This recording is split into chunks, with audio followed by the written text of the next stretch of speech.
भावना times में आपका स्वागत है। आपके साथ मैं हूं अंकिता और मैं हूं गार्गी। आइए देखते हैं टॉप 25 खबरें।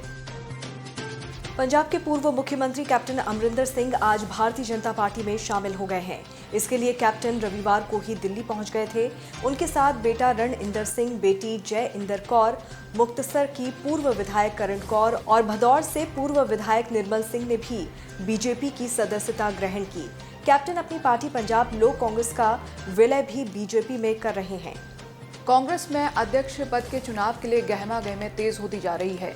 एक तरफ 3 राज्यों ने राहुल गांधी को दोबारा पार्टी का अध्यक्ष बनाने का प्रस्ताव पास किया है, तो दूसरी तरफ पार्टी के वरिष्ठ नेता शशि थरूर ने पार्टी में बड़े बदलाव के लिए चलाई जा रही मुहिम का समर्थन कर दिया है। जानकारी के मुताबिक दिल्ली में थरूर और सोनिया के बीच अहम मुलाकात हुई है और कांग्रेस के बीच कई नेता इस दौरान मौजूद रहे। बता दें कि शशि थरूर के बारे में चर्चा है कि वो भी अध्यक्ष पद की दावेदारी कर सकते हैं। दिल्ली शराब घोटाला में प्रवर्तन निदेशालय ने आम आदमी पार्टी के विधायक दुर्गेश पाठक को तलब किया है। ये बात दिल्ली के उप मुख्यमंत्री मनीष सिसोदिया ने ट्वीट के जरिए इसकी जानकारी दी है। उन्होंने लिखा है कि आज ईडी ने आपके एमसीडी चुनाव इंचार्ज दुर्गेश पाठक को समन किया। दिल्ली सरकार की शराब नीति से हमारे एमसीडी चुनाव इंचार्ज का क्या लेना देना है? इनका टारगेट शराब नीति है या एमसीडी चुनाव? पश्चिम बंगाल में भारतीय जनता पार्टी ने एक बड़ी जीत दर्ज की है। बीजेपी ने नंदीग्राम में सहकारी समिति के चुनाव में 12 में से 11 सीटों पर कब्जा किया है।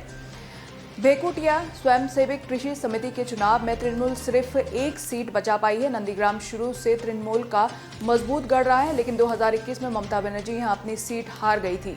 बीजेपी की ये जीत तृणमूल के लिए बड़ा झटका माना जा रहा है। राम जन्मभूमि से जुड़े हिंदू नेता आचार्य स्वामी धर्मेंद्र का सोमवार को निधन हो गया।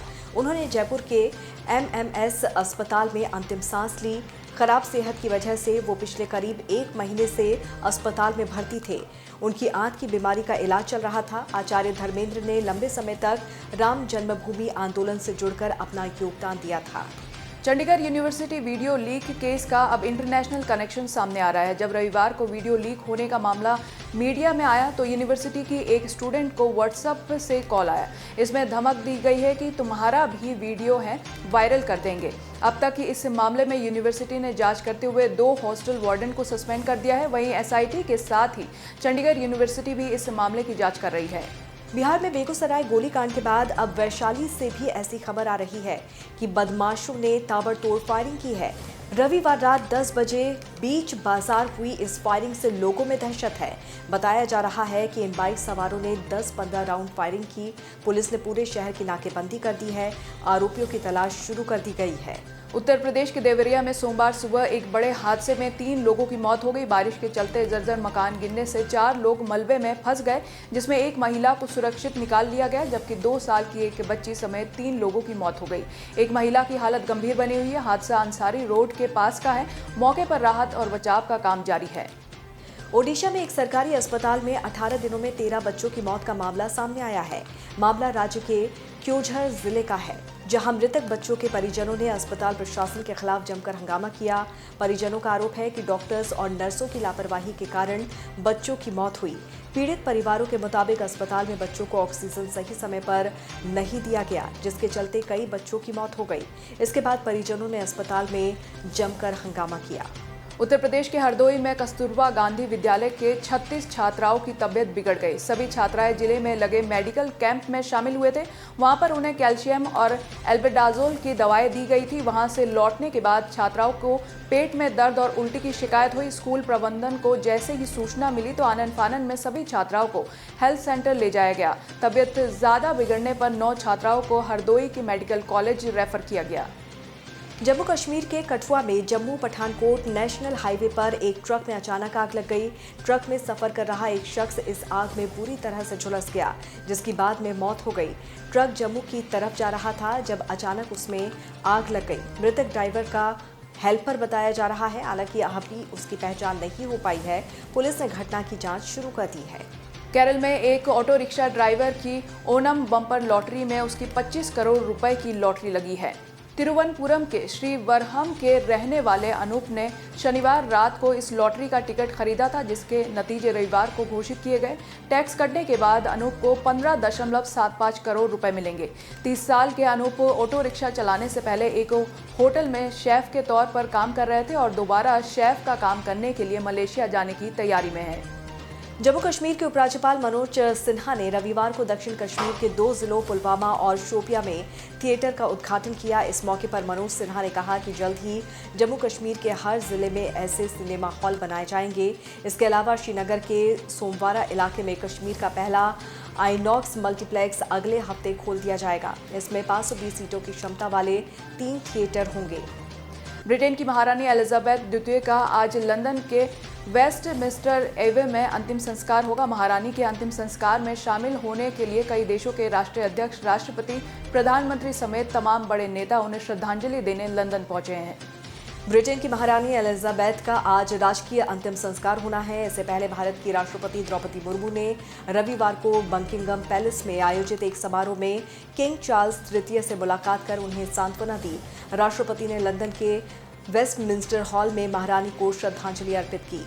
वन चाइना पॉलिसी को मनाने वाले अमेरिका का चीन ताइवान मामले में रुख बदलता दिख रहा है। अमेरिका के राष्ट्रपति जो बाइडेन ने कहा है कि अगर चीन ताइवान पर आक्रमण करता है तो अमेरिकी सेना ताइवान की रक्षा करेगी। अमेरिका के नेवादा स्टेट में एक जेट क्रैश हो गया। इस हादसे में पायलट की मौत हो गई। यह हादसा still national championship air race के दौरान हुआ था। रेस के दौरान कई जेट्स ने उड़ान भरी थी और इसमें से एक जेट अचानक ही गिरता हुआ नजर आया। फिलहाल फेडरल एविएशन एडमिनिस्ट्रेशन इस हादसे की जांच कर रहा है। कनाडा के ओंटारियो में हुई गोलीबारी में घायल हुए भारतीय छात्र सतविंदर सिंह की मौत हो गई। इसके अलावा इस घटना में एक पुलिसकर्मी के साथ ही 2 अन्य लोगों की भी जान चली गई। हिल्टन क्षेत्रीय पुलिस सेवा ने बताया कि मिल्टन में पिछले सोमवार को हुई गोलीबारी में एक भारतीय छात्र घायल हो गया था। T20 वर्ल्ड कप शुरू होने में सिर्फ 27 दिन बचे हैं। टीम इंडिया ने ऑस्ट्रेलिया में होने जा रहे इस टूर्नामेंट की तैयारी शुरू कर दी है। वर्ल्ड कप के लिए रवाना होने से पहले इंडिया घर में 9 मैच खेलेगी। इनमें ऑस्ट्रेलिया और साउथ अफ्रीका के खिलाफ 6 T20 मैच भी शामिल हैं। भारत और ऑस्ट्रेलिया के बीच 3 T20 मैचों की सीरीज का पहला मैच 20 सितंबर को मोहाली में खेला जाएगा। इस मैच से पहले BCCI ने भारतीय खिलाड़ियों के ट्रेनिंग सेशन का फोटो शेयर किया था। Olympic bronze medalist Bajrang Punia ने वेलग्रैंड में विश्व कुश्ती चैंपियनशिप में ब्रॉन्ज मेडल जीता है। पुनिया ने पुरुषों के 56 किलोग्राम वर्ग में ब्रॉन्ज जीतने के लिए प्यूर्टोरिको के सेबेस्टियन रेब्रो को 11-9 से हराकर 0-6 से वापसी की। विश्व चैंपियनशिप में बजरंग का ये चौथा मेडल था। इससे पहले महिलाओं की 53 किलोग्राम प्रतियोगिता में विनेश फोगट ने ब्रॉन्ज जीता था। भूल भुलैया 2 में रूह बाबा का रोल निभाने के बाद कार्तिक आर्यन के फैंस कई गुना बढ़ गए हैं। कार्तिक भी अपने फैंस को बहुत प्रायोरिटी पर रखते हैं और इसी वजह से फैंस से मिलने का कोई भी मौका जाने नहीं देते। एक्टर ने हाल ही में जोधपुर में अपने एक यंग फैन से मुलाकात की। इसका वीडियो लोगों को काफ़ी पसंद आ रहा है और ये घटना तब हुई जब कार्तिक राष्ट्रीय युवा सम्मेलन 2022 में भाग लेने के लिए राजस्थान के जोधपुर में थे। आलिया भट्ट और रणबीर कपूर बॉलीवुड के सबसे पसंदीदा कपल्स में से एक हैं। दोनों ने पहली बार साथ में फिल्म ब्रह्मास्त्र में काम किया है। दोनों की जोड़ी खूब पसंद की जा रही है। दोनों ने साथ मिलकर फिल्म का प्रमोशन भी किया और अब दोनों इसके सक्सेस को एंजॉय कर रहे हैं। दोनों बहुत जल्द पेरेंट्स बनने वाले हैं। आलिया प्रेग्नेंट है और लगातार अपने बेबी बंक और प्रेगनेंसी ग्लो वाली तस्वीरें फैंस के साथ शेयर करती रहती हैं। 100 मीटर रेस में 11.7 सेकंड्स का रिकॉर्ड बनाने वाली रवीना दूतीचंद अब झलक दिखला जा में भी दिखने वाली हैं। अपने घर वालों की मर्जी के खिलाफ कॉमनवेल्थ गेम्स और इंटरनेशनल लेवल तक पहुंचने वाली दूती की जिंदगी काफी उतार चढ़ावों से भरी रही, पर अब डांस में वो अपना हुनर दिखाने के लिए पूरे जोश के साथ उतरी हैं, जो देखना काफी दिलचस्प होगा। महाठग सुकेश चंद्रशेखर मामले में फिर एक बार दिल्ली पुलिस की तरफ से बॉलीवुड एक्ट्रेस जैकलीन फर्नांडिस से पूछताछ हो रही है। उन्हें दिल्ली पुलिस की आर्थिक अपराध शाखा में सुबह 11 बजे पूछताछ के लिए बुलाया गया है। जैकलीन फर्नांडिस के साथ पुलिस ने मशहूर फैशन डिजाइनर लिपाक्षी को भी समन भेजा है। दिल्ली पुलिस की EOW टीम उनसे भी पूछताछ करेगी। इस पूछताछ के दौरान एक्ट्रेस और डिजाइनर दोनों का आमना सामना होगा। सोनू सूद बॉलीवुड के एक ऐसे अभिनेता हैं जो देश में होने वाले हर अहम मुद्दे पर अपनी राय रखते हैं। कोरोना वायरस के दौरान सोनू सूद ने कई लोगों की मदद की थी। हाल ही में पंजाब के मोहाली जिले की चंडीगढ़ यूनिवर्सिटी से जुड़े एमएमएस कांड को लेकर एक्टर ने ट्वीट किया है, जिसमें उन्होंने लोगों से अपील की है कि ये वक्त है हमारी बहनों के साथ खड़े होने का। टॉप 25 खबरों में फिलहाल इतना ही। देश और दुनिया की बाकी खबरों को विस्तार से जानने के लिए आप हमारे वेबसाइट www.thejbt.com को लॉगिन कर सकते हैं। नमस्कार।